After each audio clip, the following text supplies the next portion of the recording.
Well, hello there, Flyboys. Today is a special day.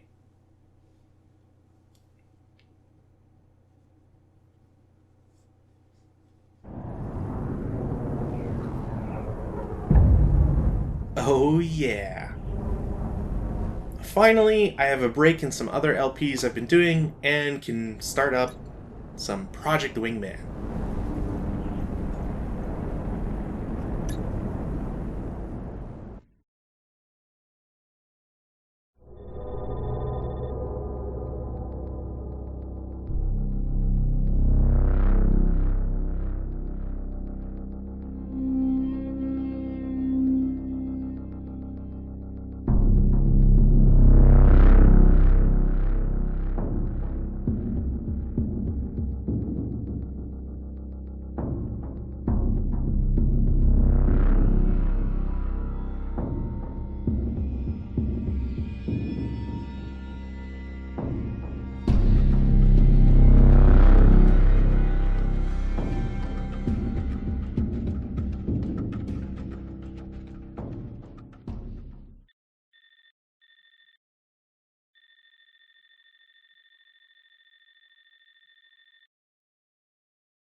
Our contract with this backwater place is just about to come to an end. And, well, thank God. I don't mind a tropical vacation every once in a while, but it's not very glamorous, considering we're here to work. Anyway, one last thing before the defense minister releases our contract, and we move on to bigger and better. Hitman team, you haven't gotten all that much airtime this deployment, so you're taking point with this operation.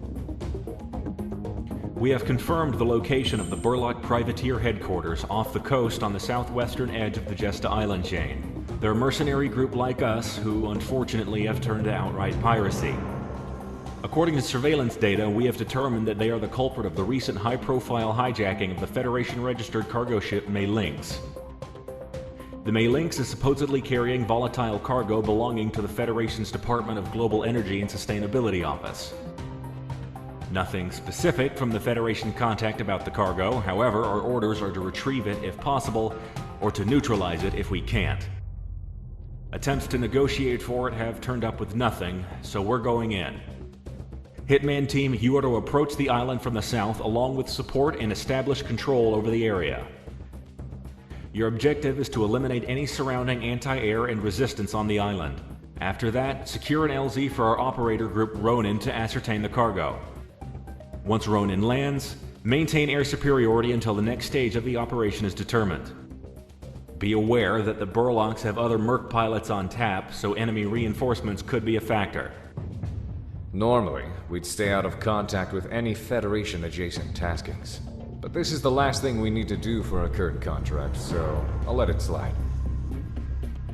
Two birds with one stone. Easy enough, right? Now get to work. Dismissed.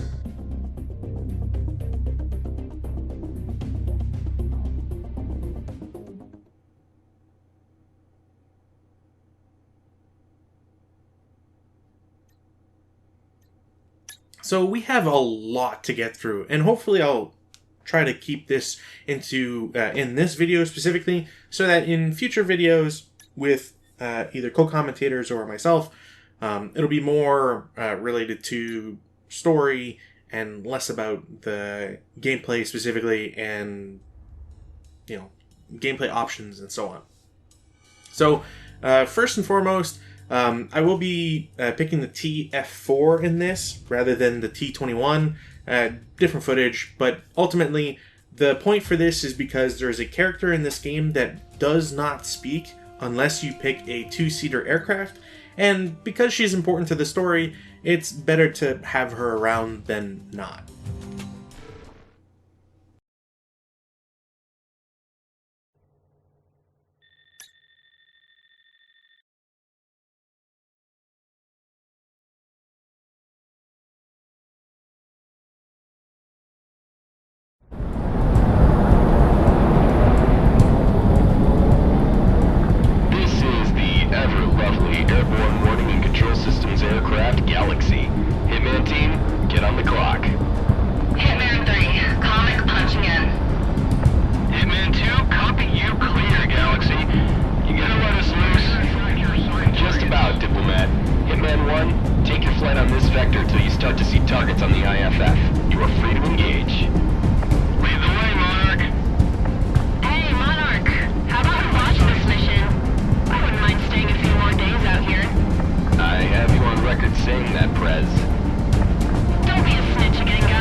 So first and foremost, everything you can expect in a regular flight sim is there. You have your elevator, yaw, and other controls, rudder controls.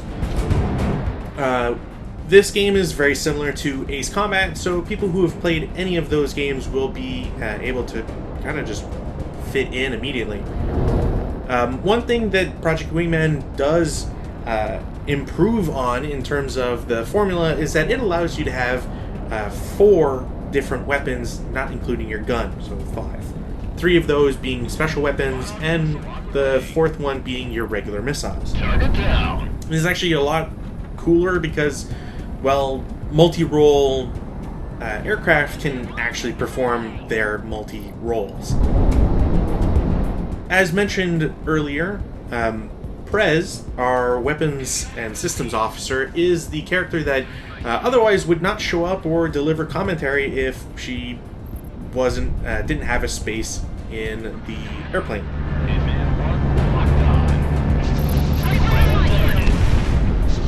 Obviously, the similarities between Ace Combat and this game are nearly endless, and well, let's just try to keep it to a minimum because you figure it out, really. Airplanes taking 2 hits, having a lot of different vehicles and items on the map that will shoot at you, etc., etc. One thing to note about the current difficulty, which is set on Mercenary, is that they really don't mess around. The initial, well, training mission that this is supposed to be doesn't have a lot going for it. There's some patrol boats, a couple of regular boats, if I remember correctly, some planes, and the general defenses that are just around the docks. Mercenary mode turns that up to 11 and then breaks the dial and then supercharges it. It does mean that you will get very comfortable with a plane that is constantly beeping at you and telling you that you are going to get shot at. Now, thankfully, you have infinite flares, although you do have a pretty decent cooldown timer on it. So you kind of have to, well, just make sure that you're not just abusing flares, because you never know when you might actually need them. Ground unit knocked out. Some of the planes as well in Mercenary mode have special names to them. These are, to the best of my knowledge, typically backers and other people of interest. Comparatively, the only other times we'll see named aircraft is typically for story reasons. We'll see that a little bit later, as well as our own allies. So, for example, we have Comic, who is our, I guess, our direct wingman,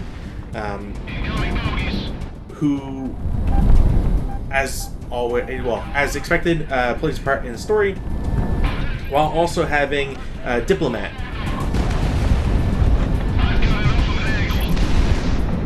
I guess I also shouldn't miss out on Galaxy, our AWACS.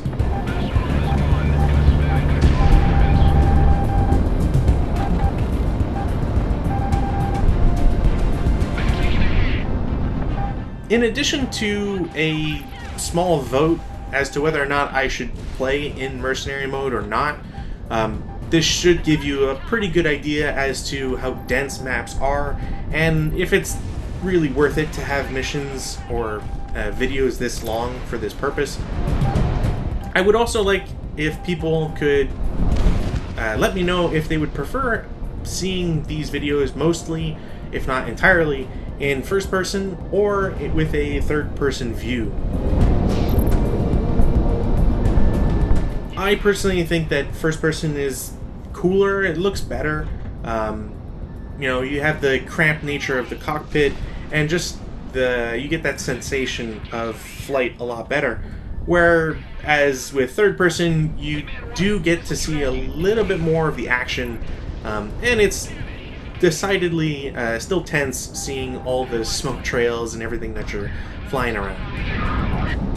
It also just helps being able to show off a little bit more of all the surrounding planes and enemy units as you have their corpses careen past you in the sky.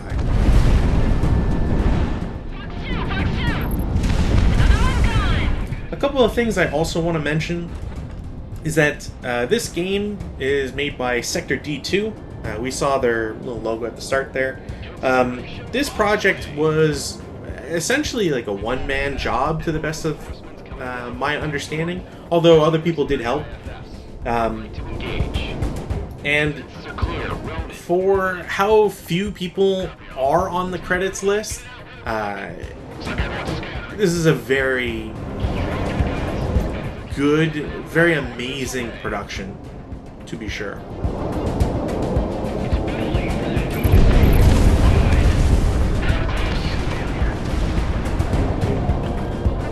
This game originally came out in 2020, which it was supposed to, I believe, supposed to come out in 2021, but thankfully didn't get pushed back. It got brought forward, I guess.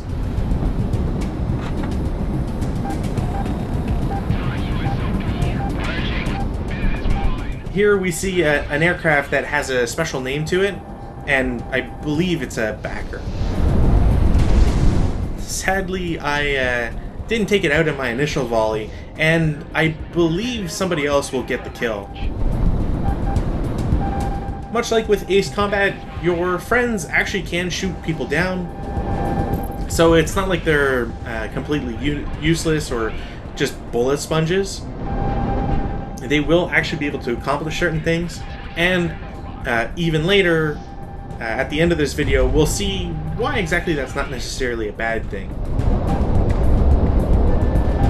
In Ace Combat, it's typically just a matter of score, whereas in conjunction with the post-briefing earlier, enemy units actually provide a point system. We are mercenaries after all, and we do get paid for destroying things, and the score system is an extension of that. So we'll get to see why that's a nice feature.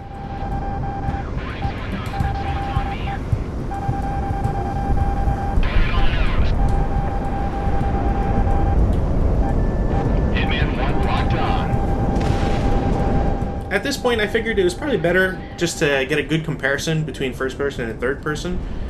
And since I don't actually have 40 different weapon systems all targeting me at the same time, yeah, I can kind of be a little more leisurely about things, I guess.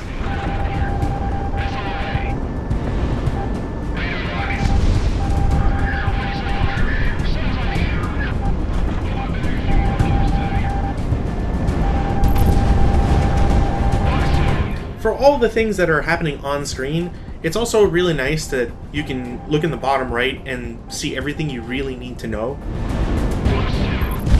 You can check your bombs, you have a counter to tell you how many you have left, you have your missiles, obviously. You got your reload bars for your missiles, so this plane can only shoot 2 of them at a time. You've got your life, your flare counter, etc. It's just really nice. All of the planes in this game as well perform differently, and which ones you choose are mostly a reflection of what you want to do in the mission. Obviously, you can take a plane that's not suited for something like this, dogfighting, say an attacker like a A-10, and try to have fun with it, and you can still be successful, but don't expect to outperform some of these fighter aircraft. Fox 2, Fox 2. Without knowing your aircraft as well, you can really find yourself in moments where you might crash into terrain just because you don't necessarily expect it to not be able to pull up.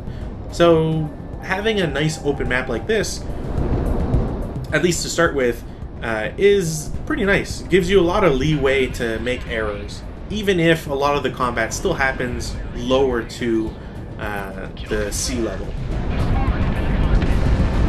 Monarch, give us a shot. I like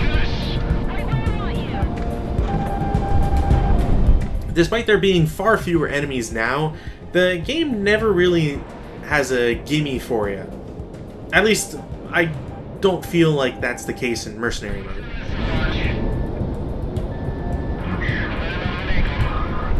You really have to fight for all of your kills. Hard lock, let it fly. Hitman 1 within gun range. As with Ace Combat games, or most flight sims that are arcadey in nature, you also have to be really careful about your lock-ons. And having some situational awareness of where where the enemy plane is or what direction it's pointing in is very helpful, because you don't want to throw away all of your missiles. You only have so many after all, and well, once you run out, you have a hard time taking things out, especially if all you have left is your guns.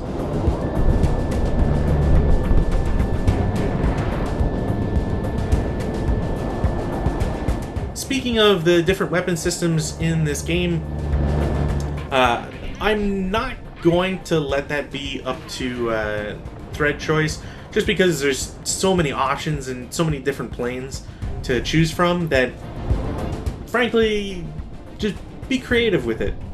Play this game yourselves. Honestly, this game comes out for cheap a lot. I think it's like always on sale these days. At least, in the summer sales and all that. And even without sales, it's a very worthwhile buy. Honestly, I feel like if the LP, at least the gameplay parts of it, don't convince at least one person to get this game, I'd be a little sad.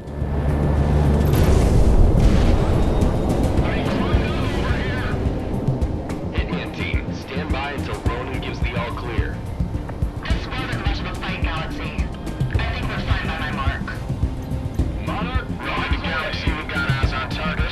Looks like some sort of accordion containment chamber. Reading says it's unstable.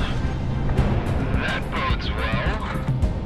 Copy, Ronan. How much is present? Enough to keep an airship powered for the year, according to our sensors. There's nothing we can carry out of here. Right, one moment. Putting the contact on the line. Clean the scene. Everything you've witnessed is confidential by Federation decree. Destroy it. Copy that. Ronan, exfiltrate. You heard that, Monarch? Highlighting a new target on your IFF. Blow it when they're out. Way ahead of you, Galaxy. You're clear, Hitman. So we have a shipment of, unstable rock, and we can't exfiltrate it, so might as well destroy it. This can't go wrong, right? Ground asset destroyed.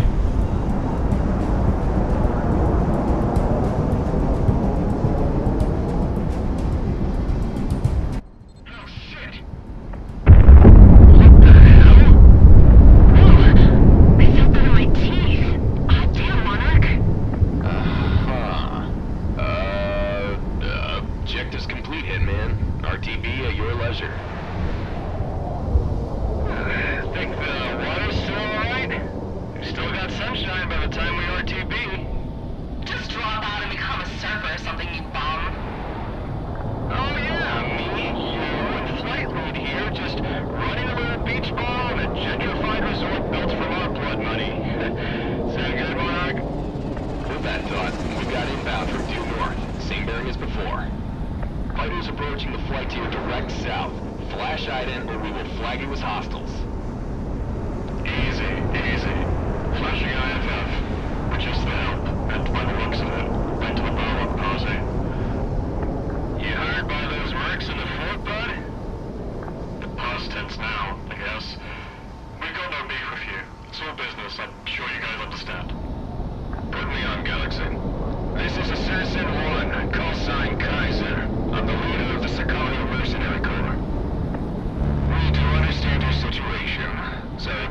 here a revenue stream, gentlemen. But you know how this business goes. Don't sweat it. We're about to break off and go west anyway, towards Cascadia. Cascadia. Yeah, haven't you heard? Civil war against the Federation. Some rogue Cascadia ambassadors been iron popping, dropping off contracts and information in the bag. Yeah, rebels need bucks, I need a job. Master Goose 1, out. You see, that's a team name that sounds fun to have. Right, boss? Boss? Civil War in Cascadia. Interesting.